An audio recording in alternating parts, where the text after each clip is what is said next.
이 교회됨의 저자 이 스탠리 하워즈가 자신의 자서전 이 한나의 아이에서 그런 이야기를 했습니다.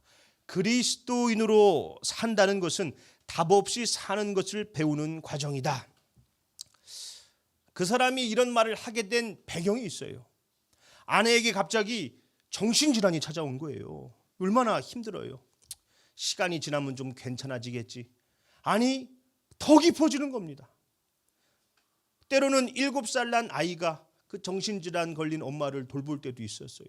그렇게 스탠리 하워즈가 24년을 그 정신병 걸린 아내를 뒷바라지를 했어요. 그런데 그 결과가 뭐냐? 아내가 나 다른 남자한테 제가 해야 된다고 이혼을 요구하는 거예요. 야, 이 사람 마음이 완전히 무너지는 겁니다. 내가 24년간 꾹 참고 내가 이 사람 뒷바라지 했는데 이게 뭐야 대체? 하나님 나한테 왜 이런 시련을 주십니까? 저 이제 어떻게 살아야 됩니까? 그러고 그가 내린 결론이 그거예요. 그리스도인으로 산다는 것은 이 답 없이 사는 것을 배우는 것이구나. 신앙이라는 것이 답 없이 계속 앞으로 나아가는 것을 배우는 것이구나. 이 성경에서 고난하면 떠오르는 인물이 누굽니까? 욥이죠, 욥. 내가 가는 길을 그가 아시나니 그가 나를 단련하신 후에는 내가 순금같이 되어 나오리라. 어떤 사람들은 이 욥을 생각하면은 조금 위로가 된답니다.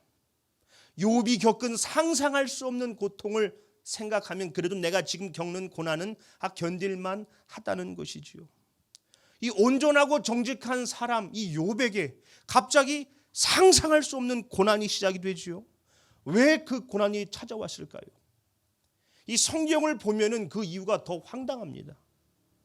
하나님께서 사탄에게 욥을 시험해 볼 수 있도록 허락을 하셨다는 거예요.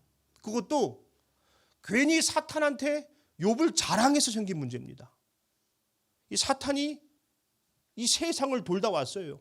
하나님이 묻습니다. 너 내 종 욥 봤느냐? 야, 이 세상에서 욥처럼 정직하고 흠이 없고 하나님을 경외하면서 악에서 떠난 사람이 없다. 에이, 그거야. 하나님이 맨날 욥에게 그렇게 복을 주시고 하는 일마다 다 잘되게 하시고 자녀들 그렇게 축복하시고 그러니까 하나님 경외하는 거지. 이유 없이 했겠어요? 만약에 하나님이 지금 그거 다 가져가 보세요. 하나님 아마 원망할걸요? 그래? 그럼 한번 해봐라. 욥의 몸에는 손대지 말아라. 참 이 낯선 하나님의 모습입니다. 이 하나님이 사탄이랑 대화하는 것도 이상한데 그런 말도 안 되는 제안을 허락하신다고요? 정말 하나님이 무죄한 사람을 시험하기 위해서 사탄을 이용하실까요? 이 시험 문제를 풀다가 모르는 게 나오면 어떻게 된다습니까? 일단 넘어가는 거예요. 일단 넘어가야 돼요. 계속 그거 붙들고 있다가 시험 망치면 안 되니까요. 사실 이것은 굉장히 커다란 신학적 논쟁이 일어날 문제입니다. 신정론. 하나님은 과연 정의로우신가? 지금은 이제 고달퍼져요. 부정직한 자요. 회개하세요. 그건 우리가 알 수 없는 문제. 일단 넘어가는 거예요. 그거 붙들고 있다가 또 흔들리면 안 되니까 여기서도 일단 넘어가겠습니다. 사탄은 순식간에 욥의 전 재산을 풍비박산내요. 자식들도 다 죽였어요. 그런데 그런 상황에서 욥이 뭐라고 말합니까? 내가 알몸으로 태어났으니 알몸으로 돌아가는 것도 맞지. 주신 분도 하나님이시고 가져가신 분도 하나님이시니 하나님의 이름을 찬양할 뿐입니다.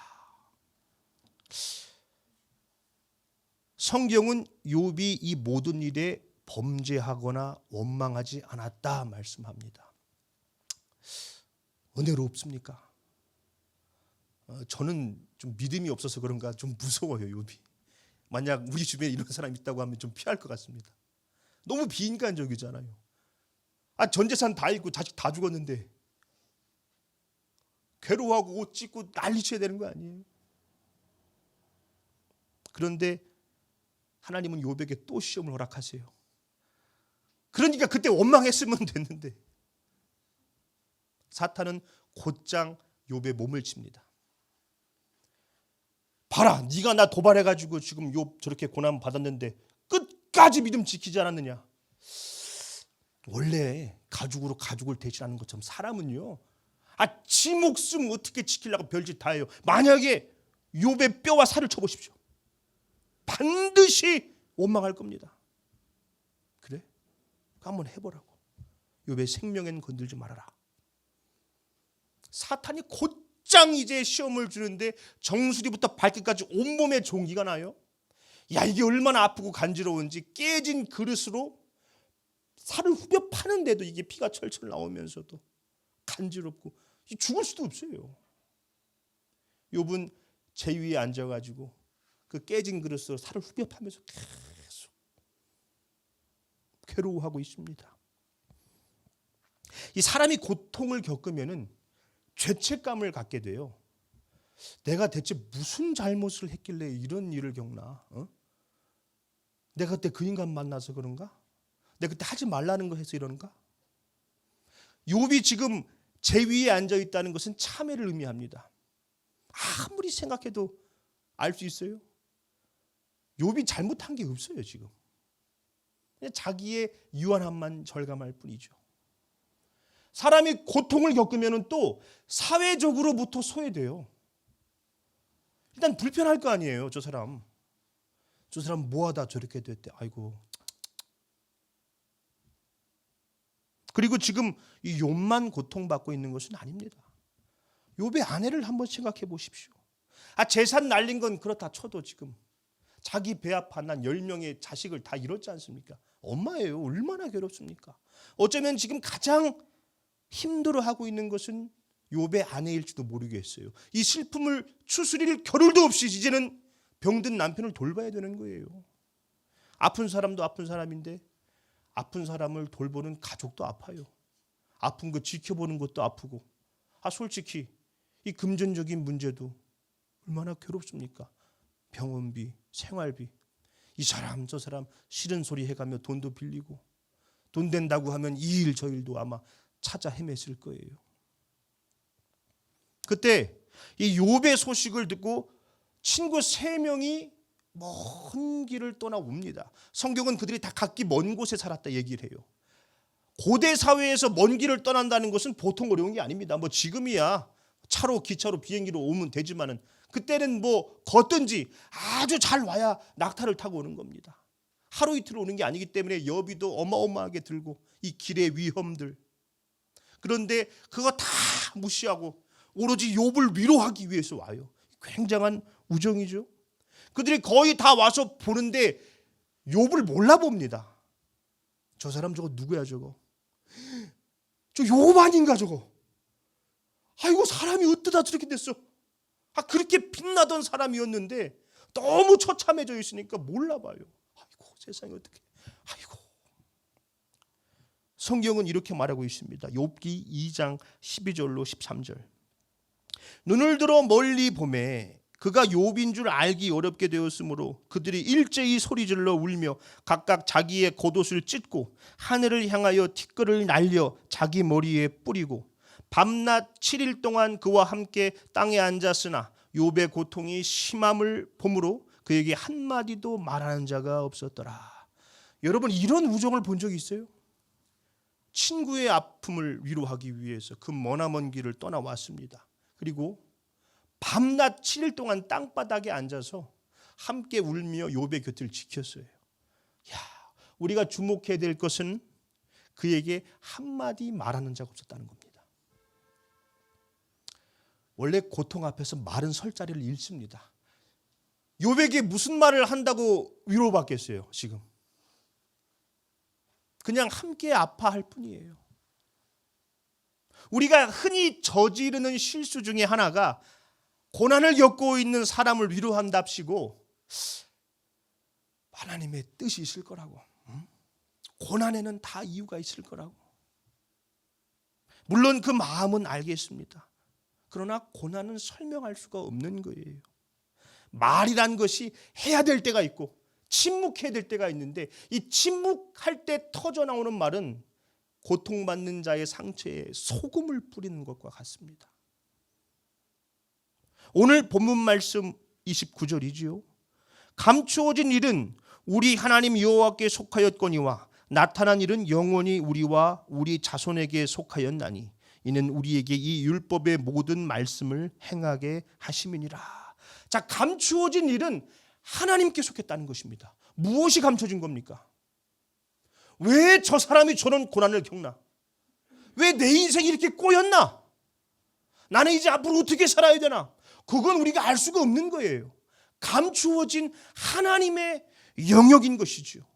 오늘 말씀을 세 번역으로 보면 더 이해하기 쉽습니다. 우리 세 번역으로 보겠습니다. 이 세상에는 주 우리의 하나님이 숨기시기 때문에 알 수 없는 일도 많습니다. 그것은 주님의 것입니다. 그러나 하나님은 그의 뜻이 담긴 율법을 밝히 나타내 주셨으니 이것은 우리의 것입니다. 우리와 우리의 자손은 길이길이 이 율법의 모든 말씀에 순종해야 합니다. 자, 하나님이 감추어 놓으신 하나님의 영역이 있다는 거예요. 그런 것들은 우리가 알 수가 없어요. 그런데 사람들은 꼭 그것을 알고 싶어 하죠. 이 사업이 좀 어떻게 되려나? 우리 자녀가 좀 출세하려나?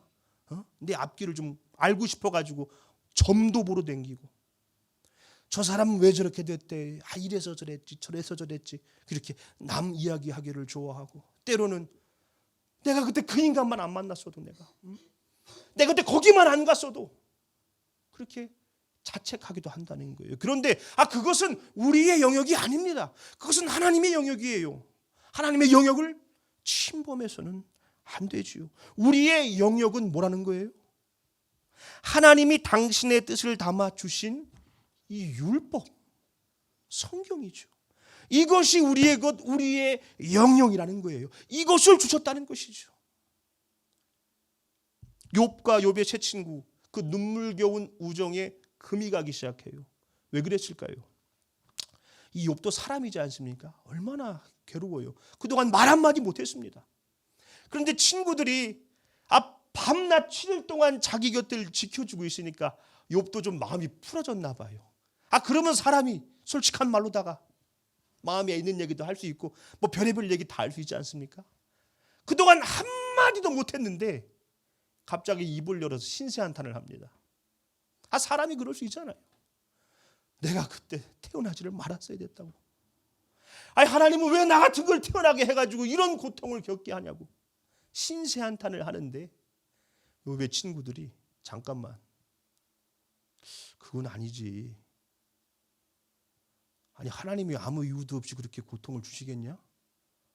네가 지금 아무 잘못도 없다고 하는 그 태도가 문제 아니야. 그건 아니지. 그렇게 하나님을 변호하기 시작하면서 그들의 우정에 금이 가기 시작해요. 하나님의 영역에 침범을 하기 시작하면서 문제가 일어나기 시작한 것이죠. 우리에게 나타난 것은 뭐라고요? 성경이에요. 성경. 이것이 주어진 것입니다. 감추어진 것이 주어진 것이 아니라 이 성경은 뭐라고 말씀합니까? 로마서 12장 15절에 우는 자들과 함께 울라 그래요. 밤낮 7일 동안 말없이. 하나님이 왜 우리에게 고난을 허락하셨는지 그것은 알 수 없습니다. 그러나 하나님이 허락을 하셨다는 것은 어쩌면 지금 내가 겪고 있는 고난을 하나님이 다 이 기억하고 계신다는 것인지도 모르겠어요. 나를 사랑하셔서 나를 위해 십자가를 참으신, 나를 위해 사망 권세를 이기신 그 주님이 이 고난을 기억하고 계신다. 그 주께서 내게 나타내 주신 이 말씀을 붙들고 하루하루 견디며 사는 것이 그것이 믿음인지도 모르겠어요. 그래서 스탠리 하워즈가 그리스도인으로 산다는 것은 답 없이 사는 것을 배우는 것이라 말했는지도 모르겠습니다. 물론 답은 있죠. 예수 그리스도가 답입니다. 왜 살아요? 예수님 때문에요. 그거 왜 그런 거예요? 모르겠어요. 그런데 예수님이 이거 주셨으니까 요거 붙들고 하루하루 주님 의지하며 살랍니다. 앞으로 일어날 일들을 우리가 어찌 알 수 있어요? 그것은 감추어진 것 하나님의 영역입니다. 우리는 우리의 영역, 주어진 말씀을 하루하루 묵상하며 그렇게 주님을 의지하며 살아갈 뿐이지요. 우리 행복한 교회가 우는 자들과 함께 울며 매일매일 말씀을 묵상하며 말씀을 지켜 행하며 살아가는 나타난 말씀의 사람들이 되시기를 예수님의 이름으로 축원합니다. 아멘.